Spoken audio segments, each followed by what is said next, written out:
Opa, tudo bem? Tô gravando aqui mais um vídeo, né? Mais um vlog desses, né? Faz tempo que eu não gravo mostrando meu rosto aqui, enfim. Estamos em junho, né? Meados de junho de 2021. Eu fazendo algumas considerações aqui, né? Nem sei se de repente vai parar no meio da gravação, porque eu não sei se se eu tenho suficiente memória aqui no celular para gravar, né? Mas enfim, eu tava vendo esses últimos dias aí uns vídeos do Ramesh Balsekar. Ramesh, R-A-M-E-S-H. Balsekar é B-A-L-S-E-K-A-R,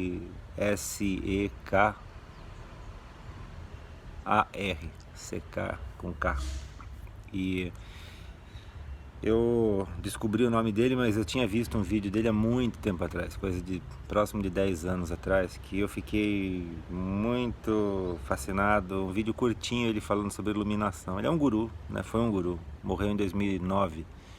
O vídeo devia ser assim um pouquinho antes da morte dele. Ele morreu com mais de 90 anos, ele devia estar na faixa de 90 anos de idade. Bem, para uma pessoa de 90 anos estava falando muito bem e tal. Ele fala sobre o que acontece depois da iluminação, que ele se coloca como uma pessoa que atingiu esse estágio, né? E é muito interessante que ele desmistifica, né? Ele tira, você não vai ficar com superpoderes, não vai levitar, não vai conseguir estar em dois lugares ao mesmo tempo, não vai ler mente das pessoas, não vai nem deixar de ter a própria personalidade, de ficar bravo, irritado com as coisas. Se você tem esse tipo de personalidade, se você tinha, você vai continuar tendo o mesmo tipo de personalidade, tá? Ele vai diminuindo ao extremo, né? O que a pessoa vai conseguir disso, né? Ele termina com aquela cara de velhinho, assim, sem dente. Mas então o que que sobra, né? As pessoas perguntam pra mim, quando eu vou falando isso, eu fico vendo a expressão das pessoas murchando, né? De desapontamento. Ele fala, né, no vídeo. E fala, então, o que que eu recebo de tudo isso, né? Assim, a única coisa que você recebe é paz de espírito, né? Paz de espírito, você não está mais brigando, você não está mais indo contra a corrente. Eu pensei que ele fosse um outro que eu gosto também, que chama Krishnamurti, né? Bem conhecido. Tem dois, né? Tem o Jiddu Krishnamurti, que é até mostrado, eu conheci por causa do Zeitgeist, né? Aquela trilogia de filmes bem interessantes, falando sobre todo o sistema econômico, governamental, as conspirações. É muito bacana, né? Do Peter Joseph. Ficou super famoso aí no começo do século XXI aqui, né? E tem um desses filmes, desses documentários, filmes que começa com o Jiddu Krishnamurti falando. Ele fala muito bem, ele é muito interessante. E eu pensei que fosse o outro, que eram duas letras, era não sei o que, como se fosse CK ou K, não sei das quantas, Krishnamurti, que era mais nervosinho e tal. Mas não é, não, é um outro. Esse Ramesh é uma outra pessoa. E eu descobri esses dias, né? Revi o vídeo que eu gostei, vi outros também, mas assim, o que ele defende dessa questão é o que todos os outros também acabam falando, o Eckhart Tolle e tal, né? Que é você se render, né? Render para as circunstâncias da vida. E é uma coisa muito fácil de se interpretar mal, porque render dá a impressão de você cruzar os braços e não fazer nada, né? E ao mesmo tempo eu estou envolvido bastante com o pessoal que faz jogos, que sabe, desse pessoal do game. Não é envolvido muito, mas mais próximo atualmente, né? Por causa de questões acadêmicas. E eu tenho pensado também na questão do jogo, da importância, por que é tão fundamental, por que essa indústria é tão forte, cada vez mais forte, move mais gente, que traz mais atenção e mais gente envolvida e interessada nisso, né? No jogo, com a internet, com redes sociais, tudo ele cresceu exponencialmente, são milhões e milhões de pessoas, é uma coisa sensacional, né? E é muito forte, né? Os eventos de game, nossa, cada vez mais gente envolvida. E para mim tem uma coisa muito forte entre os dois, né? Porque esses gurus, eles falaram isso antes de toda essa onda tecnológica, de internet e tal, né?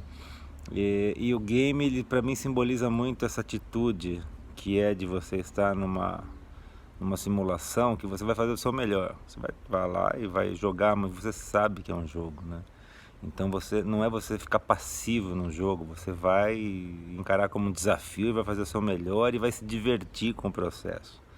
Mesmo que aquele processo seja, sabe, ele é a máquina ou o outro oponente querendo aniquilar, né, com o seu personagem lá, tal. E então cada um vai fazer o seu melhor, né? E vai jogar o jogo. Eu acho que a vida tem muito disso, né? A gente supervaloriza, né, os processos e as coisas têm que estar de um jeito ou de outro. Outro dia eu estava pensando nisso também, bem recente, dessa questão de quando a gente critica a vida, que a gente fala que as coisas estão erradas, a gente se coloca numa posição muito arrogante no mínimo, né? Errada, né? Que é criticar a natureza, criticar como que as coisas estão acontecendo, como elas são, né? Se elas estão agindo se elas estão acontecendo de uma maneira, é porque aquilo tem que ser desse jeito, certo? Mesmo que não pense em questão divina ou espiritual ou mística, toda a sucessão de fatos, desde o Big Bang que culminou no que está acontecendo agora, é muito maior do que a gente, né? Nós fazemos parte, somos uma pequena fagulha de uma fagulha desse processo universal.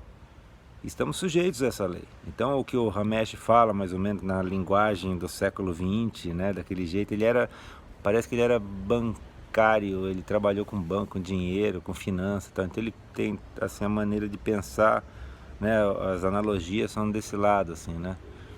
É um negócio de você se render, mas você sabe, aquela história do sorriso do Buda, né? Que quando você percebe que tudo isso é uma simulação, uma brincadeira, né? Um game, né? Você se diverte, né? Você fica com um semi-sorriso, você não fica tentando provar que as coisas deveriam ser de um jeito ou de outro. É essa a questão, né? Se você achar que o mundo está errado, né? Então sobram duas opções, né, pela lógica, né? Ou que você acha que Deus não existe, né? Então que tudo isso aqui é uma consequência fatídica, né? De causas e efeitos aleatórios, né?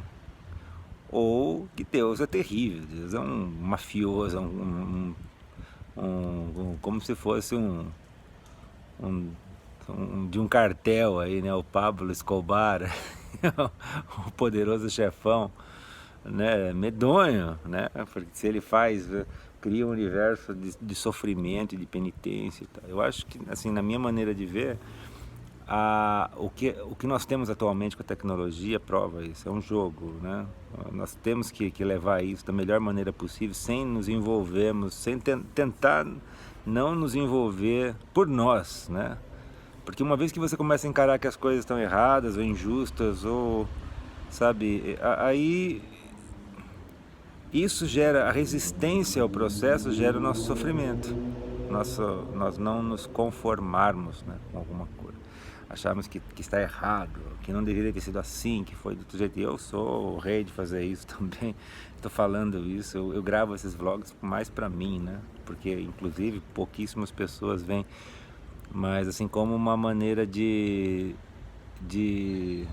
uma maneira catártica, né, de lembrar isso a mim mesmo, né? E de repente uma pessoa ou outra desavisada vê e é bom para ela, que ótimo, né?